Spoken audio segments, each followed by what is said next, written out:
বর্ষার এই মৌসুমে আবহাওয়ার পরিবর্তনের কারণে অনেকের সর্দি কাশি বা ফ্লুয়ের মতো উপসর্গ দেখা দেয়।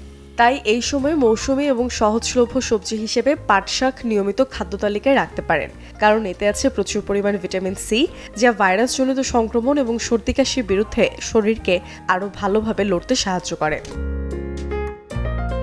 জরায়ুমুখ, কোলন এবং ফুসফুসের ক্যান্সারের ক্ষেত্রে পর্যাপ্ত ফোলেট গ্রহণ ক্যান্সারের ঝুঁকি কমাতে সাহায্য করে। পাটশাকে ভিটামিন বি9 বা ফোলেট শরীরে নতুন কোষ তৈরি এবং ডিএনএ মেরামতের মতো গুরুত্বপূর্ণ কাজে ভূমিকা রাখে। এছাড়াও চোখের স্বাভাবিক কার্যকারিতা বজায় রাখতে সাহায্য করে এবং রাতকানা রোগের বিরুদ্ধে লড়ারও ক্ষমতা আছে ফোলেটে। প্রতি ১০০ গ্রাম পাটশাক থেকে দৈনিক চাহিদার প্রায় ৩৮% ভিটামিন বি6 পূরণ করা সম্ভব। সুস্থ দাঁত এবং মাড়ির জন্য ক্যালসিয়াম অত্যন্ত গুরুত্বপূর্ণ।